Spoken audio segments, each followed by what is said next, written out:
안녕하십니까. 땅콩 사주 교실입니다. 자, 오늘 시간에는 유금에 대해서 설명드리겠습니다.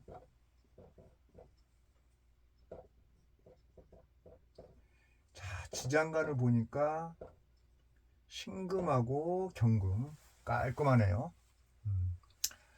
자, 유금 입장에서 바라봤을 때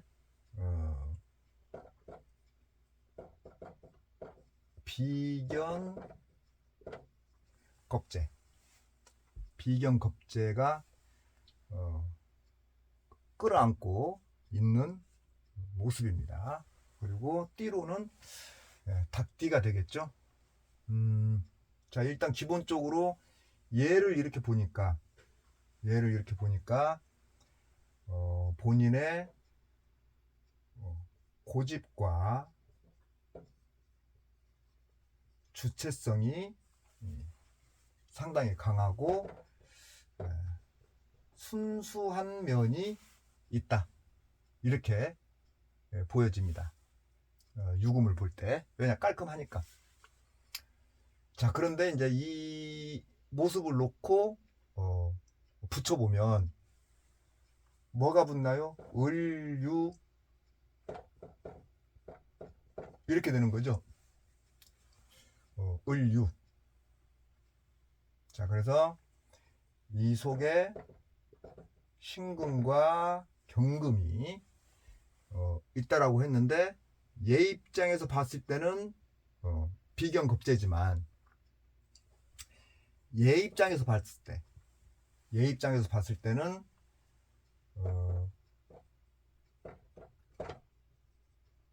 편관과 정관을 바라보고 있는 거죠. 을목 입장에서 봤을 때는. 그리고 이 유금이 자기 자체에 끓고 있는 것은 비견겁재가 되는 거고요.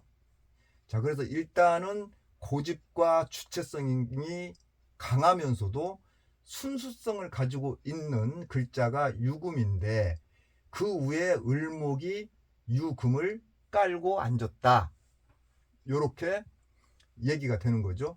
그래서 봤더니 편관과 정관을 깔고 있더라, 이렇게 되는 거죠. 을목 입장. 을목 입장에서는 일단 기본적으로 머리가 아프다. 왜냐? 뭔가 섞이지 않는 깔끔한 칼이나 도끼라고 표현할 수 있기 때문에 그냥 이렇게 치는 형국이란 말이죠, 구조가. 자, 그래서 입장 바꿔 생각해보자 라는 말이 금금목 하니까 얘 입장에서는 이게 재성이에요. 재성. 얘가 재성이라고. 그런데 얘 입장에서 보니까, 을목 입장에서 보니까 관이 되는 거죠. 그러니까 얘 입장에서는 무조건 을목을 취하려 하겠죠. 을목 입장에서는 그게 칼이나 도끼라는 어떤 부분으로서 다가오기 때문에 머리가 아플 수밖에 없다. 요렇게 얘기를 한번 해볼 수 있습니다. 자, 그래서 이렇게 을유 그러면 기본적으로 이 을목 입장에서 보면 살아야 되겠다라는 어떤 의지, 이 치고 들어오는 이 느낌 그대로 생각하면 돼요.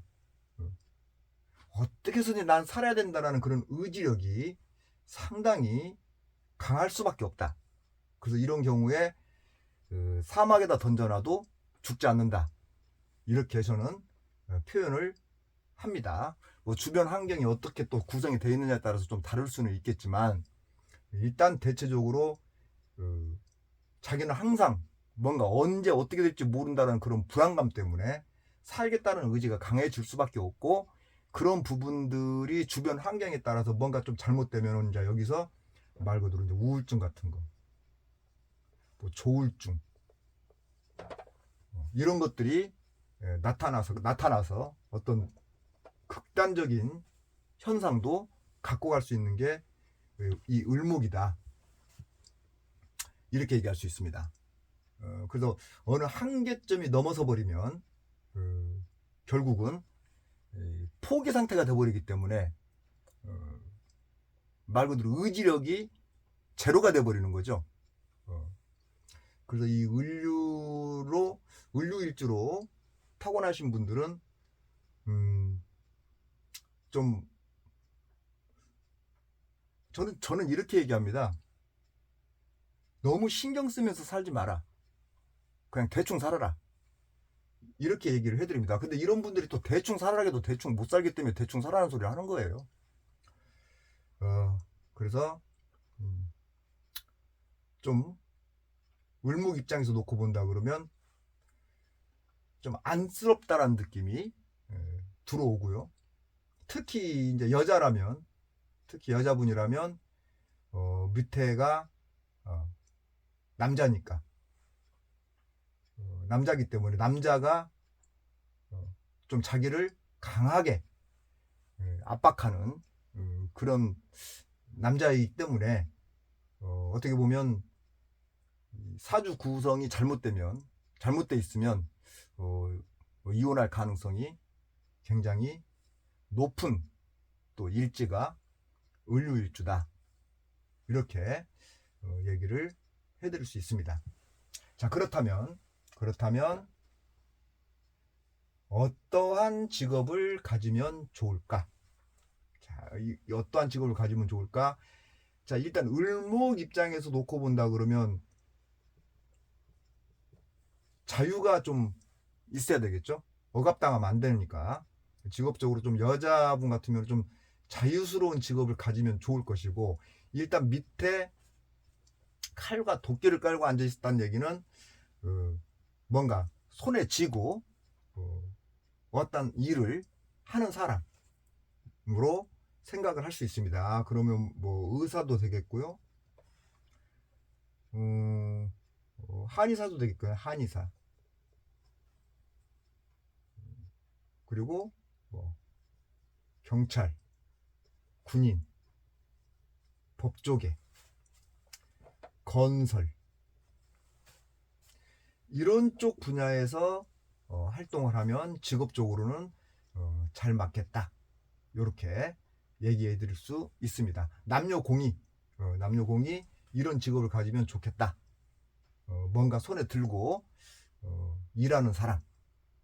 이렇게. 그래서 이게 좀 뭐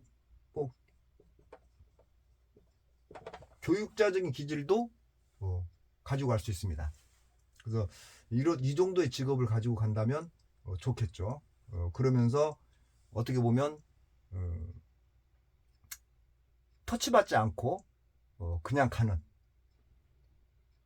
남자도 마찬가지고 여자도 마찬가지고 이런 거에 만약에 남자라고 놓고 본다 그러면, 남자다 그러면은 자식이겠죠. 자식. 그 자식이 자기를 압박하고 들어오는 거하고 똑같은 거기 때문에 아마 나중에 장가 가서 자식 나누면 아마 자식하고 떨어져 살 가능성이 굉장히 높아요. 그래서 일단은 좀 불안정한 어떤 모습이 보여지고 있습니다. 그래서 부부 관계는 일단 여자고 남자고 특히 조금 여자 쪽을 더 강조해 준다면 절대 폭력성이 있는 그런 남자는 무조건 안 만나야 됩니다. 그럼 폭력성이라는 게 도대체 뭐냐? 뭐 후드로 폐압 폭력인가요? 아니에요. 술 좋아하고 욕 잘하고 뭐 그런 사람들, 성격이 좀 급하고 와일드한 사람들, 이런 사람들이 곧 폭력적인 사람들이 될 수 있는 거예요. 그래서 그런 사람들은 여자 입장에서 봤을 때는 절대 금물이다.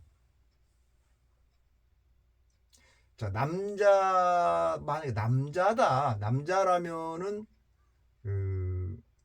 내 부인이 이게 부부궁이라고 놓고 본다면 내 부인이 나를 굉장히 달달달달달 볶을 수 있다.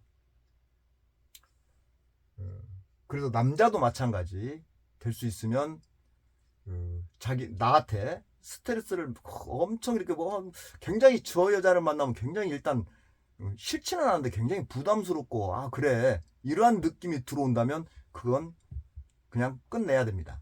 결혼하시면 안 됩니다. 연애 이런 경우는요, 을류일주 같은 경우는요, 특히 연애 때 서로 알아볼 수 있어요.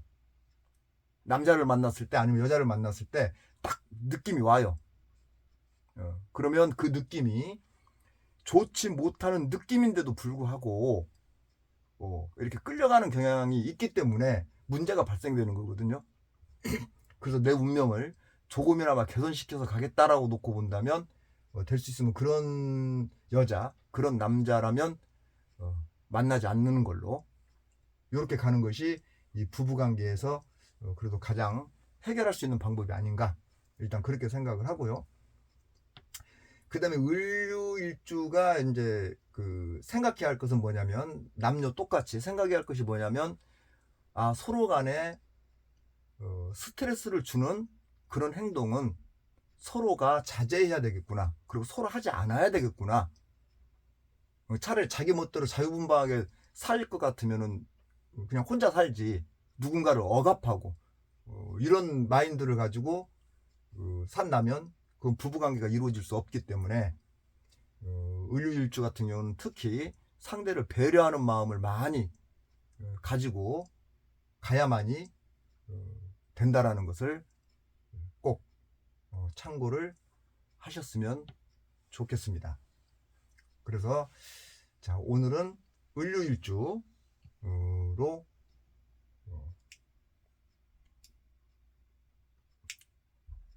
마무리를 하고 자, 다음 시간에 다시 찾아뵙겠습니다. 고맙습니다.